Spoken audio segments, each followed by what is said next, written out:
So, what's trending? Bridging your Catholic faith with your everyday life. You're listening to Trending with Timmerie on Relevant Radio. Good evening. Stacy Trasancos here, filling in for Timmerie while she still enjoys her new baby, her new bundle of joy at home. I hear she's got some pictures up on Instagram if you would like to go take a look, because that's what we need right now. We need pictures of beautiful babies.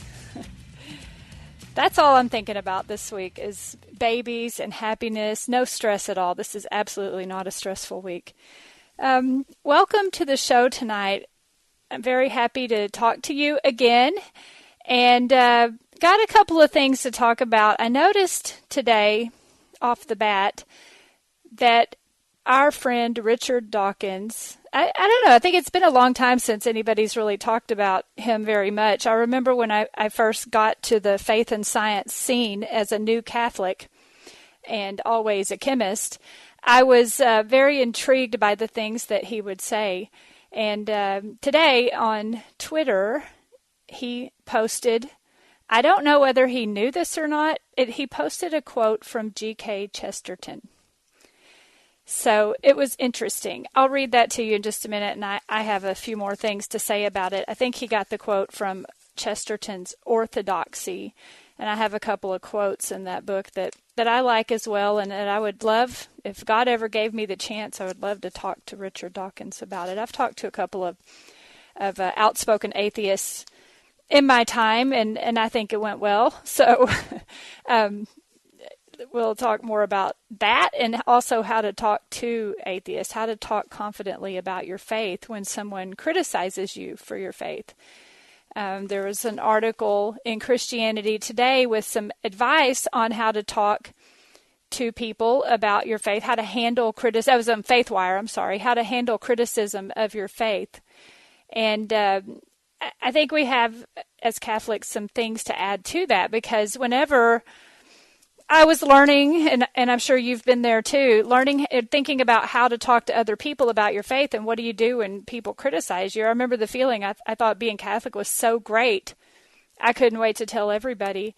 And then I was shocked, literally shocked, when people are like, "Oh, that's so dumb. You believe in a God you have no evidence for." And I had to learn, like you did too, how to answer those people. So I was really delighted that the church, in its treasure trove of magisterial documents and writings of the church fathers, there's so much there to dig into that really goes, in my opinion, a lot deeper than you find from other Christians. You know, they're our brothers and sisters, but Catholicism is the best kind of Christianity, if you want to say it that way. That's how I like to say it. I live here in the Bible Belt in the Protestant land down in Texas, so we have a lot of people around here who love Jesus, and it's always interesting to talk to them and find out what our differences are and what our similarities are, and see how we might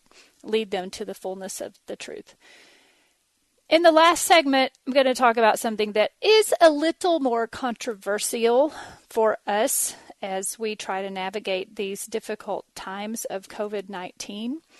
There was an article in the New York Times this week that really kind of stirred the pot. Like, we didn't need more things to be stirring the pot over, but it was about children's screen time and how that has soared during the pandemic, the COVID effect, they call it.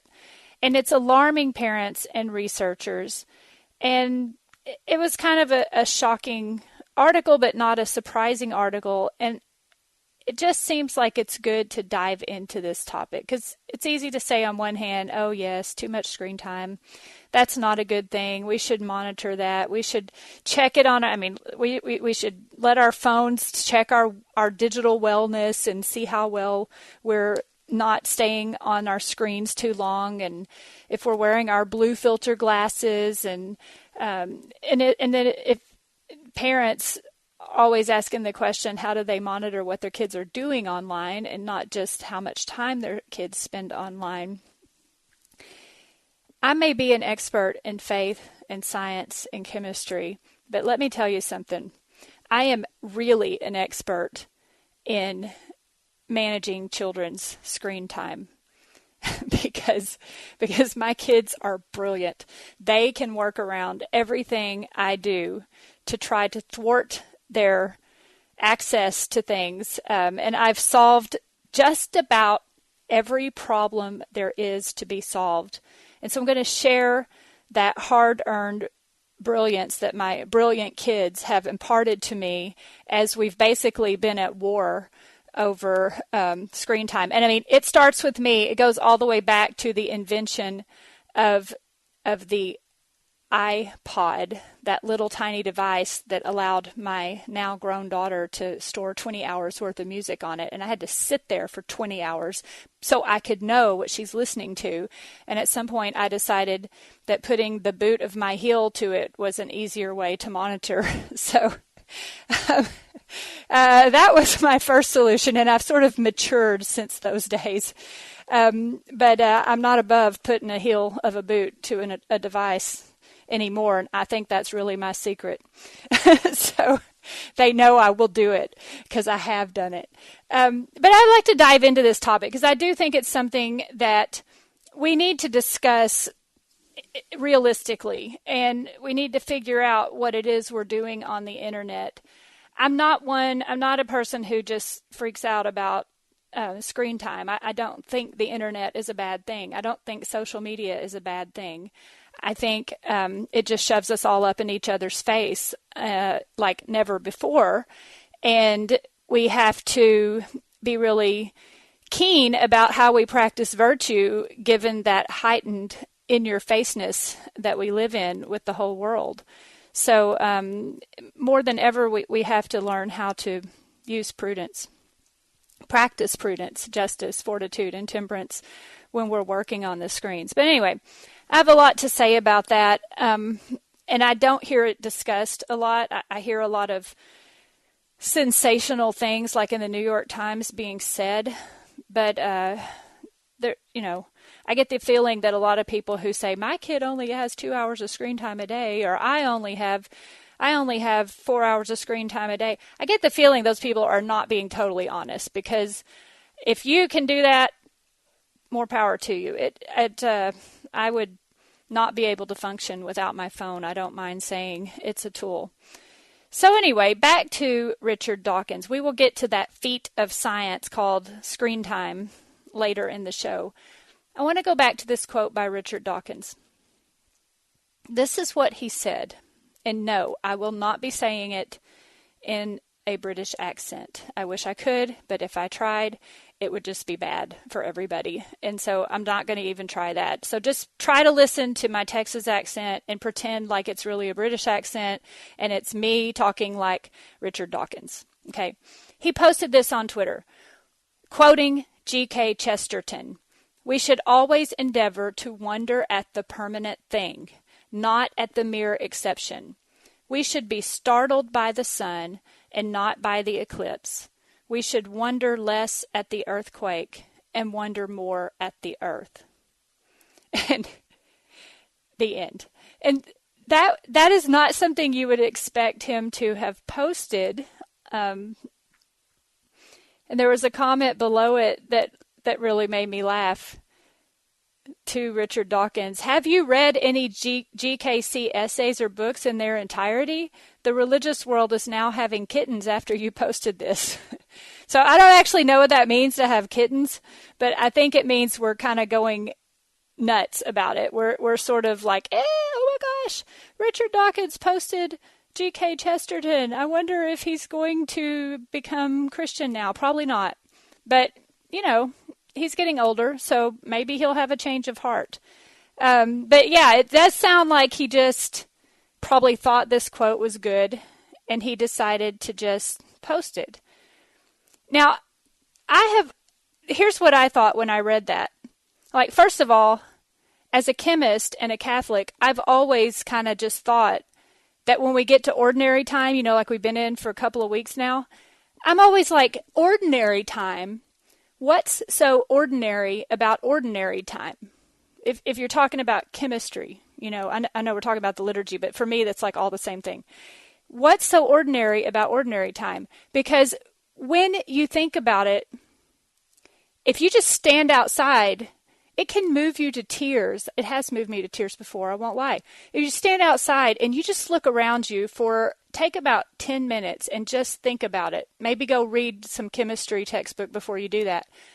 There is an orchestration of atoms forming molecules, doing things thermodynamically, energetically, and it is all so balanced. Like, you could not write down on 1 million sheets of paper all the chemical equations that have to happen just for your heart to beat one time, or for you to breathe in that air. Because when you breathe in air, this kind of grosses my kids out, but when you breathe in air molecules, literally, God alone knows, only God knows where in the universe those air molecules have been that you just sucked in through your nose, and they're going to go run around in your body and do some stuff before they come out somewhere, whether you breathe them back out eventually or whatever, that they go on be part of your metabolism. You have no way of knowing where those air molecules that make up the air, all the different molecules, the oxygen and nitrogen and all the other stuff, depending on where you live, you don't know where it's come from because gas molecules are always moving around so fast. It's amazing what it takes for us to see a sunrise. It's amazing what it takes in the universe just for us to exist. So when Richard Dawkins says, and here we are in ordinary time, and I'm always like, what's so ordinary about ordinary time? We should endeavor to wonder at the permanent thing, not the mere exception. I'm like, yes, Mr. Dawkins, Dr. Dawkins. We should be startled by the sun and not by the eclipse. Amen. We should wonder less at the earthquake and wonder more at the earth. And this, I don't know how I have no idea what was going on in his mind when he wrote this or quoted this from G.K. Chesterton. But I've always sort of in my mind imagined if someone ever asked me to debate Richard Dawkins. So like in my mind, I picture myself going to debate him. And I'll talk about this more in the second segment. I've pictured going to debate him. And so I have 7 kids. Okay, just prefacing what I'm about to say. I would totally come to the stage probably with a sheet of cookie, a plate of cookies or something. I'd be like, hi, Richard. It's so good to talk to you about this faith, about Christianity. Let's just talk. Like, I don't really want to argue because, like, true to Dale Carnegie in his book, How to Win Friends and Influence People, I don't really want to argue with you. I just want to understand more about how you think. Like, you explain to me how you get there. I'm a very big believer in finding the common ground. And then I'm very much in support of pushing them over that helping them get over that last edge. I'll push them off a cliff, but help them get to that last point where they voluntarily take the leap of faith. And I'm not saying, just give me some chocolate chip cookies in 30 minutes and I'll make sure Richard Dawkins becomes Christian. I'm not saying that, but I would be very interested to hear what he has to say. I've had, one of the best discussions I ever had was with the professor who won the Templeton Prize a few years ago, and he's atheist. Forget his name. He's atheist, and he had just won this $1 million Templeton Prize, and I did an interview with him in a British radio station, actually, and it went just like that, it was just a conversation. How do you view the world? Well, here's how I view the world. And he explained how he viewed the world. And he just said, I don't have a way to, I don't believe anything I don't have evidence for. And I said, well, here's my worldview. And I explained how the order makes sense to me because God is rational. And it was a good conversation. And I don't know. I think that I gave him some things to think about. On that note, though, I want you to hear something else that Richard Dawkins also said along those lines about the wonder and about Christianity and what he really thinks, though. Just one more hard hit. Here's a quote from Richard Dawkins about in 2015. You said in a speech famously that I think a case can be made that faith is one of the world's great evils, comparable to the smallpox virus, but harder to eradicate. I do think that, yes. Because what I'm talking about there is faith, where faith means belief in something without evidence. Because if you believe something without evidence, then that justifies anything. You're no longer vulnerable to somebody coming back at you and saying, hang on a minute, let me argue the case. If you believe it without evidence, which is what faith is, then you don't argue the case. You say, no, I'm not arguing that case. This is my faith. It's mine. It's private. I don't dissent from it. I don't retreat from it. You're just going to have to accept it. Now, that is evil. So there you go. Tell us how you really feel, Richard. So this is him, first of all, comparing it to a virus. No pun intended.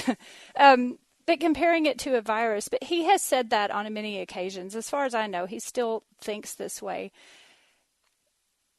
But to the atheists of the world, who a lot of them follow him,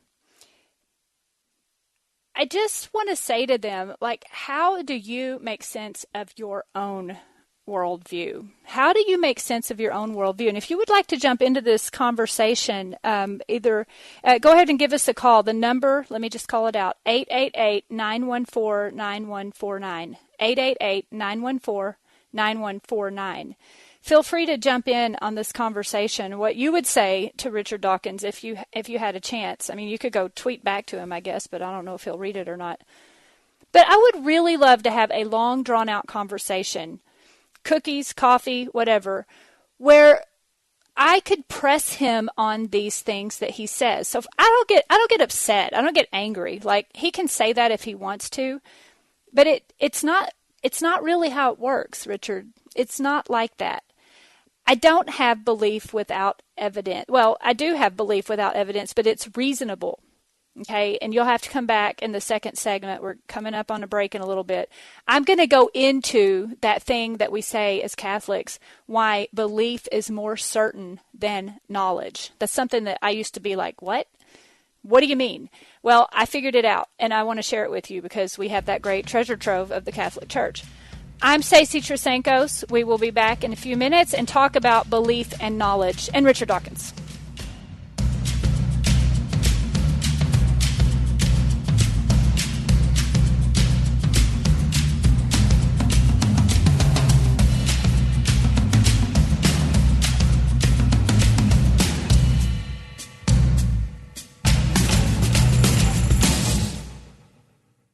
Relevant Radio is supported by CatholicSingles.com and the Catholic Singles app, the Catholic dating community for single men and women to meet other single Catholics through interactive polls and personalized matches. CatholicSingles.com, genuinely Catholic.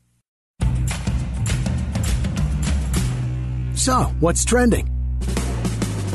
Bridging your Catholic faith with your everyday life. You're listening to Trending with Timmerie on Relevant Radio and the Relevant Radio app. Welcome back to the show. This is Stacy Trasancos in for Timmerie. We were talking before the break about Richard Dawkins and his G.K. Chesterton tweet today and how delightful that was. And we have a couple of callers who would like to join in on the conversation about what we would say to Richard Dawkins if we had the chance to sit down and talk with him. We have Donna on the phone. Donna, go ahead. Hi there. I have wanted to ask this to people that believe in evolution my whole life, and I don't know any of these people, so maybe somebody will answer. But anyway, I just want to know, everything in the world that's alive basically is male and female. So they say they evolved, but they had to evolve as either male or female until the other one got evolved. I don't see how that could ever be. I think that totally is contrary to everything that they say, because there's no way to evolve. Like, if we were all amoebas, okay, we could do that, but when you're evolving male and female for everything in the world, I don't see how that's even possible. Yes, and I can tell you about what he would say to that, Donna. Because so evolution probably is a whole other show, but I do appreciate you bringing it up because that is one thing he talks about the most. He would say that evolution is the change. It's just change in the physical world over time. And that it took a long time for the first cell to evolve, if there was a cell, who knows, for life to evolve. And then as the diversity of life came to be over time, there were lots of things in the environment, natural selection, and in the changing of the genetic code once there was one. That took a long time too.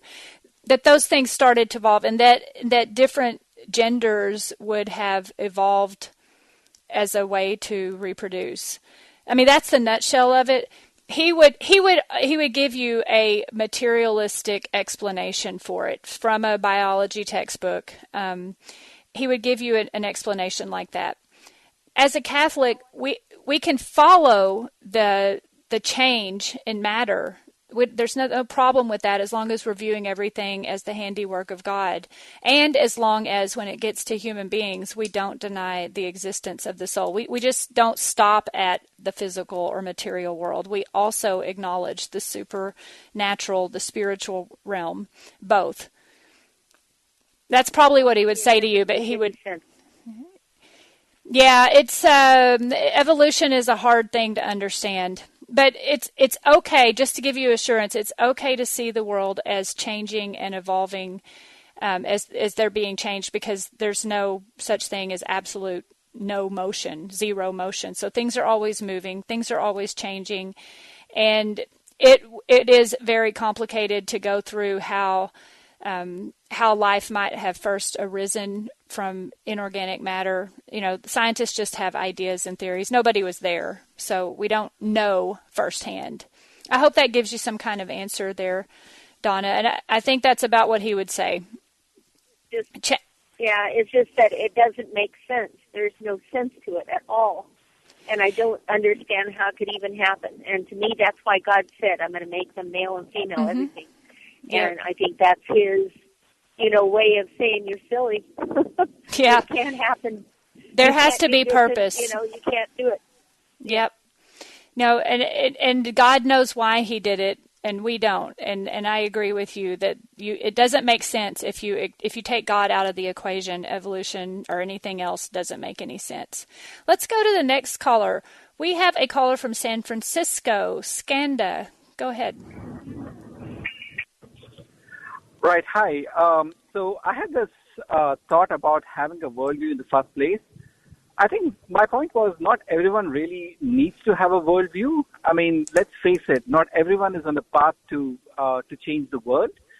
But I think having a worldview really misses the more subtle, more fundamental point, which is not to look at world from a source and a destination, but an experience itself.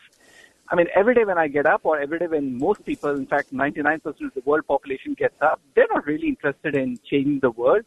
They're not really interested in saying how I'm going to do something that's going to really affect the world. All they really want to do is get up, experience that specific day, and look forward to another day. So if I was asking a question to Richard Dawkins about worldview, I would have really asked him, what is the importance of having a worldview in the first place? I mean, why have a worldview? How does your life changes if you have a worldview and if you don't have a worldview? Yes, and what would you say, Skanda? Why do you think it's important to have a worldview? Well, I don't. I mean, frankly, I'm close to about 40 years now, and in the 40 years that I have lived on this earth, not once I have gotten up early in the morning or sometimes during the day or before I sleep and ever thought about what my worldview is. And I think I've turned out just fine. So I really don't care what the worldview is. Okay. Thank you. You probably will think about it tomorrow morning, though, right? Because now that we're having this discussion. I understand what you're saying. I totally agree. And I would respond to that to Richard Dawkins, and I'll respond to it to you. You're right. All you really have to do, and what you just said is like diagnostic of the situation in the world today with believers and non-believers. Nobody makes you get up in the morning and say, what's my worldview? Like you're so right. You don't have to do that.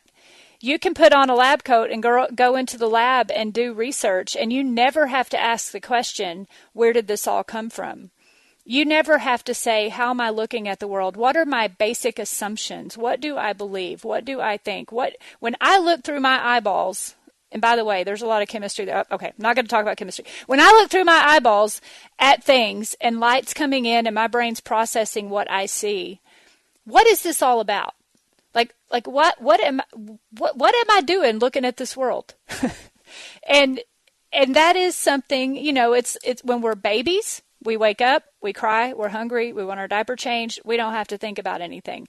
But when we get older and we exercise our rational soul, our intellect, and our free will, I think it's very satisfying to get up and say, what is my worldview? How am I looking at the world? That was a lot of what changed my heart and mind to become Catholic, having been a chemist as long as I can remember. And I mean, I did. I loved it. I loved science when I was a little girl. And I remember thinking that, like, what am I looking at? There's a lot of things in my studies of Catholic teaching that just floored me. I remember reading the opening lines of Frank Sheed's book, Theology and Sanity. And I don't have it in front of me, so I'm going from memory. But Frank Sheed uses words like they cost $100 each. Like, he does not waste words. And in the opening book, he says, what does a Catholic see? The Catholic sees what's there. It's like, look, we are trying to find the truth. We are trying to look with clear vision, mentally, spiritually, and with our own eyes. We're trying to see what's really there. And so that leads you to a set of questions. And he argues in that book, we have to exercise our intellect. That sanctity is about the will, but sanity, theology and sanity, is about seeing what's there. And so when you start out like that, as a scientist or as anybody else, I came to this line, you have to see the world as the handiwork of God. You have to see all creation as the handiwork of God. And you get right back to that quote from Chesterton that Dawkins tweeted, we should always endeavor to wonder at the permanent thing, not the mere exception. We should be startled by the sun and not by the eclipse. We should wonder less at the earthquake and wonder more at the earth and our place in the world. That was me adding that in. But it is a very satisfying question to say, what is my worldview? And I promise you, you can go as far as you can humanly go. God will tell you the rest when you've reasoned as far as you can. That's what being Catholic is all about. Jesus Christ revealed truths to us that we wouldn't have reasoned on our own.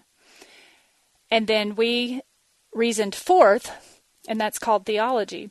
And we worship, that's called religion, to try to pay God back for our existence, knowing we can try like everything, and that's why we have liturgy wars. We can try like everything, but we'll never fully repay God for our existence. But it's so amazing just to think what that means, to be held in existence each moment.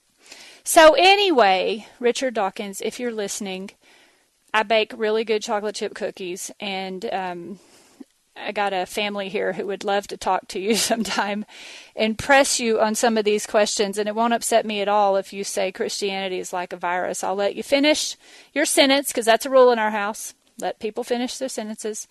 And then I'll push you to explain your worldview, man. Okay, so moving on from that, and thank you for the calls. If you want to call in with another comment, 888-914-9149. We're talking about big and important stuff here. Another article, I love these. You see these a lot. This was on FaithWire, how to handle criticism of your faith. Y'all just saw how we would handle it. You just got to be confident.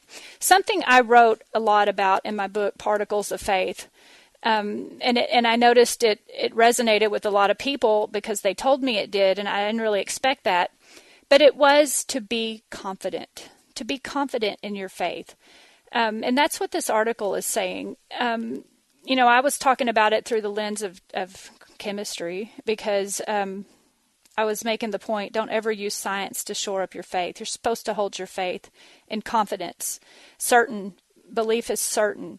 And you don't, if you start going around, oh, hey, the Big Bang proves God, then you make it sound like you don't have certain belief, that you are looking for science to shore up your faith, and that's backwards.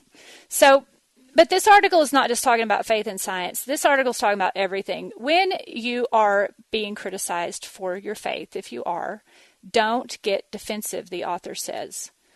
Don't get defensive, and I totally agree. I could not agree with that more. Anytime you get defensive, what you're showing is that you're not so confident in your belief. You got to get defensive. And I have 4 teenagers right now, and I see them do this a lot, and I just try to remember that's part of growing up. Sometimes a person gets defensive because you're afraid you're going to be criticized more, and you just want to talk over the other person so you don't have to endure any more criticism. But you got to let people, so they'll grow past that. And I've learned just to let them be defensive until they get done, and then we keep talking. But if you get defensive, you shut down the conversation. Just let them finish with their criticism and get it all out. Put up your shield. Don't let it affect you. But then stay calm. You've got to stay calm, and you've got to not take it personally. If it gets abusive, walk away, definitely. But if it's just criticism, let them finish, and then say, okay. Don't come off sharp or angry or hurt or overwhelmed. You can hash that out later when nobody's looking. The other advice in this article is to find common ground. And we were just talking about that as well. Find common ground. And the author here is talking about even how the early Christians did and how the saints did. I'm going to read this scripture. There's a speech quoting the Greek poet Aratus. God did this so they would seek him and perhaps reach out for him and find him, though he is not far away from any of us. For in him we live and move and have our being. We've all heard that before. As some of your own poets have said, that's the common ground. We are his offspring. So they, in the early days, the Hellenistic Greeks and the Stoic and the Epicurean philosophers, if you read the early church fathers, you'll see a lot of this. They were engaging with the people of Athens and engaging with the people of their time. Even when St. Paul was saying that he's walked around, this is in Acts 17:22, and he saw their objects of worship, and he noticed that they had an altar with an inscription to an unknown God. And he says, so you are ignorant of the very thing you worship, and this is what I'm going to proclaim to you. I don't recommend really saying it just like that. Maybe you should. I don't know. You'll have to be the judge of that depending on who you're talking to. But you want to find that common ground. You're worshiping something. Richard Dawkins is awed by something. And so push them, tell them that you are awed by something too, and invite them into a deeper discussion about what that something is. And then keep the main thing the main thing. It's the very last part of this article. Keep the main thing the main thing. This will be linked on the webpage.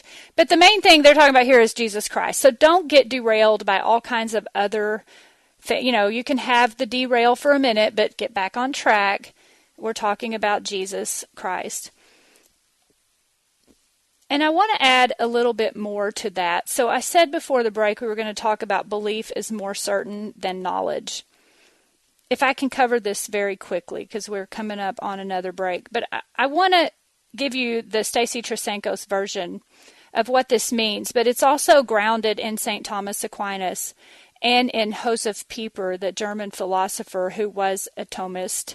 And I really appreciated how he explained it, because he was writing about, he's got the book, The Four Cardinal Virtues, and he's got the other book, Faith, Hope, and Love, the 3 theological virtues. And he was writing about faith and following St. Thomas Aquinas, where he also writes about faith in the Summa. And he was saying that belief is more certain than knowledge. And what he means by that, so let's define our terms. Belief is defined in Hebrews 1:11. It is the evidence. Remember Richard Dawkins used that word, evidence. It is the evidence of things, what? Unseen. the evidence of things unseen. So we're not looking for evidence when we're talking about faith. We're not looking at belief without evidence. Yes, that's what it is. And look, guys, you got to be comfortable saying that. You got to say, yeah, it is faith, according to Hebrews 11:1, is the realization of what is hoped for and the evidence of things not seen. So it's like this. Okay, walking you through a story, I sort of tell this in my own way, different from Joseph Pieper, but kind of along his lines. He didn't have Facebook, but we do. Say you see a story on Facebook about a parrot who saves a toddler. There was a story. This is actually a story on Facebook. The story says a child was gasping for air while eating food in a high chair. The parrot, not the parent, the parrot, the bird, squawked the words, "Mama, baby," in a way that caused the actual mother to run into the room just in time to see and help her child. So like the parrot saw the child choking and called the mother, "Mama, baby." Now, when I read this article, or if you read this article, I could ask you, do you believe that? Can you believe that? And you might say, yes, and you would mean that you find the claim realistic and the person who wrote the article credible. If you say no, you would mean the author is mistaken or the author is dishonest, that the author is, you can't believe that. You might declare the whole story make-believe. Okay? So we know what those words mean. Or you might say you don't believe the story because you know it to be true. Maybe you were there visiting with that mother when the whole thing went down, and you would have some explaining to do for not speaking up to help the child in distress instead of the parrot. But let's say you were there. You would know the story to be true if you saw it with your own eyes. That's what knowledge is. That's what we do in science. We don't make believe in science. We see things with our own observational skills. So belief is different from knowledge. To believe means you're willing to accept something as objectively true based on the testimony of someone else. Okay? Belief and knowledge are two forms of assent to the truth of something. Belief lacks familiarity, the very thing required for knowledge. So see, that's the difference in the two.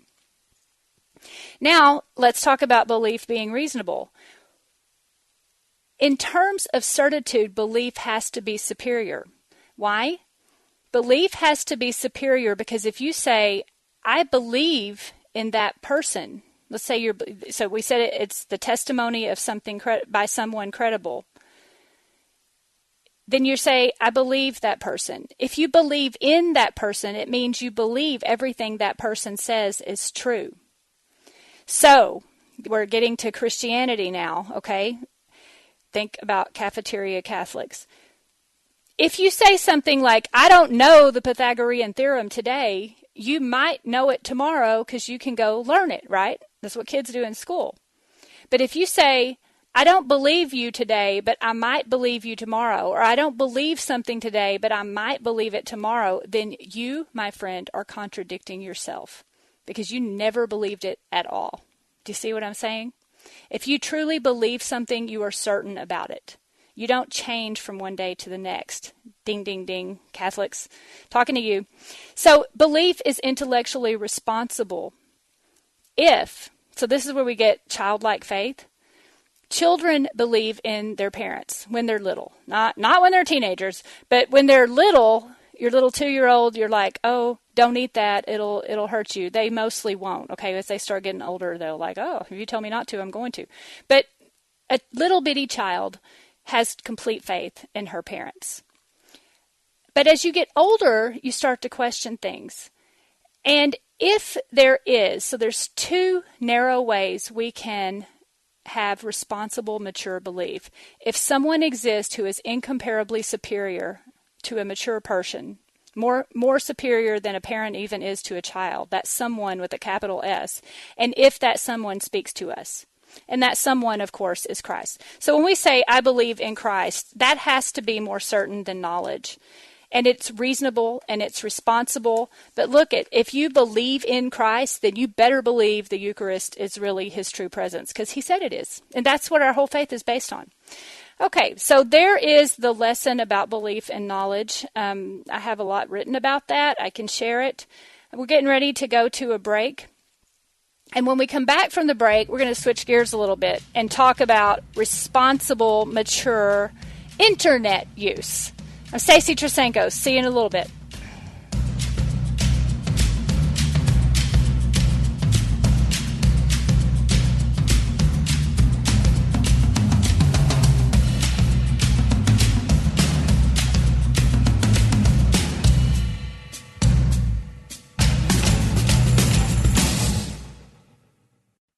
Catholic Order of Foresters is proud to sponsor the Relevant Radio studio line. For information about employment opportunities and flexible premium life insurance plans, visit relevantradio.com/forester. Bridging your Catholic faith with your everyday life. You're listening to Trending with Timmerie on Relevant Radio and the Relevant Radio app. Welcome back to the show. This is Stacy Trasancos, filling in for Timmerie while she is out on maternity leave with her beautiful baby girl.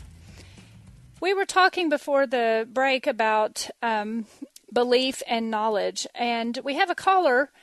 Craig, go ahead. Yes. Hi. Well, I believe that we all should be submissive to our actions of honesty and purity, and just being understood that we're being watched when we're being tested of temptation, and that when we do that, miracles come beautifully. And I'm a proof of it. Oh, that's great. That is a wonderful testimony, Craig. I know what you're talking about. You said we're being watched as we're being tested, and that's so true. Christ is always right there. I was just telling someone today who was trying to make a very hard decision, and I told her pretty much the same thing that you just said. You got to pray. Tell God, I'm trying to do what you want me to do.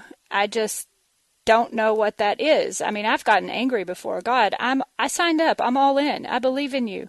I believe in you, Christ. But could you just appear to me right now and tell me what I'm supposed to do in this really hard decision? Because I am trying everything to do the right thing, and I just don't know. And I think that is the test sometimes. We only get enough clarity and light to see the next few steps in front of us, and we walk forward in faith, in blind obedience sometimes, like you said, Craig. And we just keep going. And I've lived long enough now that I get it. I can look back over many examples in my life. I tell my teenage daughters, you haven't seen this yet, but you will. Trust me. Believe in what I'm telling you here. That if you ask God for help and clarity in making a decision, it will come to you. It absolutely will. And you'll look back one day and you'll be like, oh, that's why I was going through that trial. Speaking of trials, we are all, this might sound like a lighter subject, but I know it's difficult. And I know it's difficult because the New York Times article stirred the pot quite a bit, talking about children's screen time and how it soared during the pandemic, alarming parents and researchers. It's a very good article. I recommend reading it. I don't agree with a lot of things the New York Times says, but sometimes I just appreciate it as a pulse on the wrist of society to try to, gauge what's going on. But this father, it starts out, this day after New Year's, John Reichert of Boulder, Colorado, this is the article, had a heated argument with his 14-year-old son, James. The father says, I failed you as a father. He said it despairingly. And he said he didn't want to lose his son. His son got in an argument with him about, and he said he was going to take away his phone. And the kid said, my phone is my whole life. And the father said, I'm not losing my son to this. And so they're despairing over this increased internet use among kids. And honestly, among adults too. And it is a thing, okay? It is a thing. But it doesn't have to be that bad. So like I said before, I've got a lot of experience managing kids and screen time. And you know what? Some days they they really do want to just sit in front of the screen and play their computer games. And kids now, it's not like Atari when I was a kid and just ding ding back and forth with the little ball, or I forget what all those games were, but I used to play them a lot too when I was a kid. But these days the games they're very engaging for their minds, and the kids are talking to other kids, and they're, my son will sit with his Xbox, and he'll be playing it. No, it's a Nintendo Switch. I can't keep up. He'll sit with his Nintendo Switch, and he has his earbuds on, and he's jumping around, screaming and talking and having a good time playing with some other friend, and they're solving problems together and working things out. And you know what? I'm fine with that. I'm fine with it. He's sitting in the living room. We know what he's doing. He's not just vegetating. He's actually doing stuff. The kids have gotten into making little videos and making memes, and they've done a lot of things. So I try to just go with the flow. This is the time that we live in. My kids used more internet during the pandemic, but again, part of the reason we live in Texas, that was a choice. We moved here because we wanted this environment for our kids. And so our kids were also able to get outside and do things. And once it's not a battle between you and the kid, you can kind of come to some terms. So this is a big subject. I'm not going to be able to cover everything, but I do want to just assure you that if you think your kids are on the screen too much, you can do simple things. Like, I don't recommend a lot of rules because kids are just going to break them and push the envelope, but just set some expectations down. I want to have a conversation with you. If you want your kid off the screen, ask them something that's an open-ended question and let them talk about it. Or maybe ask them about the game. Ask them about what they're playing. Ask them why they like it. Set up allowances. And when my kids do allowances and do work and get allowances, they spend it a lot of time on game stuff on the computer, but it keeps them going. It's collateral for them. So that's kind of the world we live in. All I can say now, just to give you the short version, it's okay. I also want to give you a few things I found that works, okay? Because we have spent thousands of dollars on apps and routers and whatnot, Kindle and parental controls, and they were not so great for a long time. The best one I found right now is Google Link on your kid's phone. Google Link. It's free because you can spend a lot of money on it, and it works. Because if somebody's like fighting and I say, if either one of you say one more word, you're losing the internet for an hour, they know I mean it, because I will just go to my phone on the app and I'll just touch a button, and that's that. And I leave it off. And then I forget a lot of times because they know an hour will turn into 6 because mom will forget, and I can just turn it off and I can see where they are. Another app that I highly recommend for managing and keeping up with your kids is, and they're not paying me to say this, I just tested a lot of things. My kids broke through a lot of things. Green Light. It's called Green Light. It is an app that costs $5 a month, and you can manage your kids' allowance with it. So Green Light is kind of like Venmo. It connects to my bank account, and I have 5 little pictures there because I got 5 kids on the Green Light app right now, and my grown kids don't use it. But I have 5 little pictures, and I can give them money through the Green Light app. I can also assign through the app, so I don't have to have a conversation. I don't have to post anything on the refrigerator. I can give them chores to do weekly or one time and give them a price for it. And when they do it, I just go to the app and check the box, and they get the money, or they get it on a weekly basis, or they can ask me for money and I can give it to them or not. But we do a lot of negotiating about, things they want. There's also a way they can save money, so you can help them set goals to save up for things. And because I'm not the kind that makes charts. Like, if I had to draw a grid and put sticker stars on it, my head would explode, and it wouldn't last. It wouldn't last for very long because I wouldn't keep up with it. But with the Green Light app, it's very much interactive, and it's teaching them how to function in the world we live in. And they can check their Green Light app on their phones, and they can see how much money they have. They can see what they can do to earn more money if they want to earn more money. And the nice thing is, like, if they're at the store They can use their cards there's like a debit card that goes with it.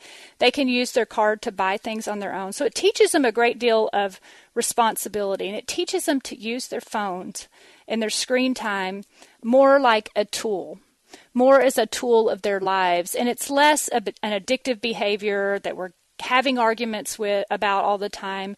It just becomes more of a tool. And I have found that. It's called Green Light. I really, really like it. It has really helped the relationship with my children, giving them goals, giving them chores, teaching them financial responsibility. And as mom, aka queen of the house, I have control of exactly what they get and when they get it, and I know where they spend all their money and what they're doing. So those are some things just to sort of move the conversation about screen time in a positive direction.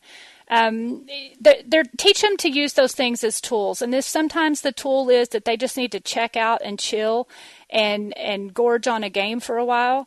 I'll be playing solitaire, but they may be playing something else that is engaging their mind. I don't see it as a bad thing as long as you remember to have conversations with your kids, take them to mass, and just keep getting to know them. I'm Stacy Trasancos, in for Timmerie.